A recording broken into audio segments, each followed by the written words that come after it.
আসসালামু আলাইকুম। জিয়ারতে আউলিয়া সফরে আমরা সুদূর পশ্চিমবাংলা থেকে দিল্লির জমিনে এসেছি জিয়ারতে আউলিয়া। আজকে বৃষ্টির মধ্যেও আমরা নিজামুদ্দিন হুজুরের জিয়ারত করে এখন এসেছি কুতুবুদ্দিন কাকি রহমতুল্লাহ আলাইহির মাজার জিয়ারতের উদ্দেশ্যে। আমাদের সাথে আছে আমাদের পীর ভাই প্রফেসর শেখ আকবর আলী সাহেব এবং হজরত মৌলানা আব্দুল সালাম সাহেব। এখানে আমরা দেখাচ্ছি কুতুবুদ্দিন কাকি রহমতুল্লাহ সেজরানামা এখানে আছে, এটা আমরা ব্যাকগ্রাউন্ড করে দেখাবো। এখন আমরা মাজারের ভিতরে ঢুকবো। এটা দরগা শরীফ, প্রচণ্ড পানি হয়েছে এখানে, তার মধ্যে দিয়ে এই পা প্রচণ্ড স্লিপ রাখা যাচ্ছে না। আমরা দরগা শরীফের ভিতরে, মাজার শরীফের ভিতরে ঢুকছি, আমরা দেখাচ্ছি। কুতুবুল আখতাব হজরত খাজা সৈয়দ মোহাম্মদ কুতুবুদ্দিন বখতিয়ারি কাকি রহমাতুল্লাহ আলাই একজন ছিলেন মুসলিম সুফি সাধক। তিনি চিস্তিয়া তরিকা সাধক ছিলেন।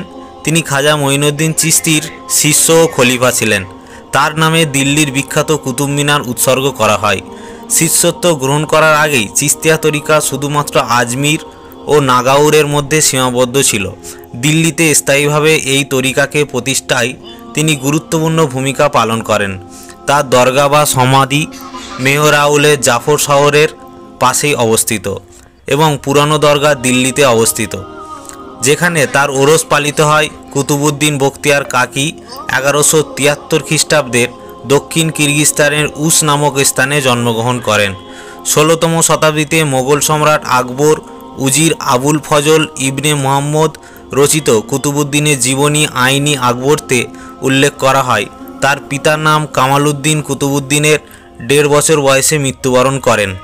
খাজা কুতুবুদ্দিনের আসল নাম বখতিয়ার এবং পরবর্তীতে কুতুবুদ্দিন নামটা দেয়া হয়। তিনি হোসাইন ইবনে আলী মাধ্যম হয়ে মুহাম্মদ সাল্লাল্লাহু আলাইহি সাল্লামের বংশধরের সাথে মিলিত হয়েছেন।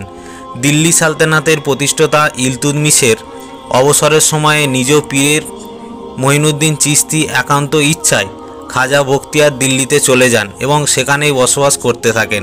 বখতিয়ারের আধ্যাত্মিকতা, ক্ষমতা ও দক্ষতা, তার মানবতার আপার মহিমা অবলোকন করে প্রচুর মানুষ তার সাথে সাক্ষাতে প্রতিনিধিত্ব আসা যাওয়া করতেন। ছোটবেলায় খাজা বখতিয়ার যখন মাদ্রাসা থেকে শিক্ষা লাভ করে বাসায় ফিরতেন, তখন তার মা তাকে বলতেন যে চোখ বন্ধ করে আল্লাহর কাছে খাবার চাও, খাবার এসে যাবে। খাজা তখন চোখ বন্ধ করলেই তার মা সামনে রুটি রেখে দিতেন। একদিন তার মা কোনো কাজে বাইরে যাওয়ায় ছেলে বাসায় এসে দেখে যে মা নেই এবং সে আবার চোখ বন্ধ করে আল্লাহর কাছে রুটি চায়। এদিকে তার মা চিন্তায় পড়ে যায় যে ছেলেকে আজকে রুটি না পেয়ে হয়তো মন ভেঙে যাবে।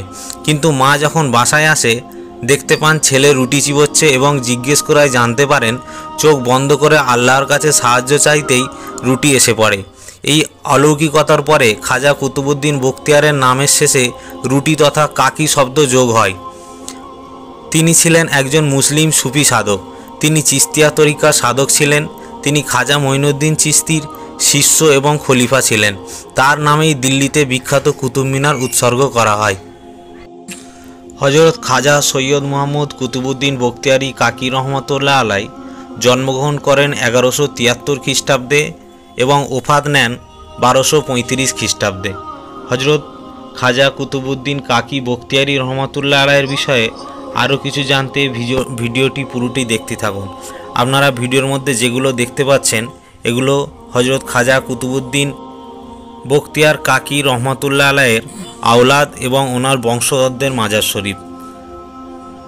আর এই সামনেই যেটা দেখতে পাচ্ছেন এটা হুজুরের বড় সাহেবজাদা এবং হুজুরের ছোট সাহেবজাদা দুজনের মাজার শরীফ।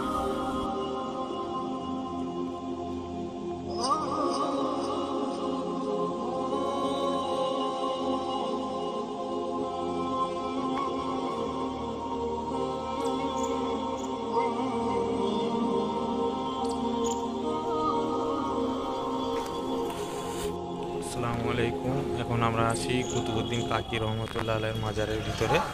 মাজার শরীফটা দেখতে কতটা হিন্দের অলি খাজা মঈনুদ্দিন চিশতি রহমতুল্লাহর মাজারের মতো লাগে। ওনার নকশাকে ফলো করেই এই মাজার শরীফের নকশাটা করা হয়েছে। তো এটা হলো কুতুবুদ্দিন কাকি রহমতুল্লাহর মাজার শরীফ।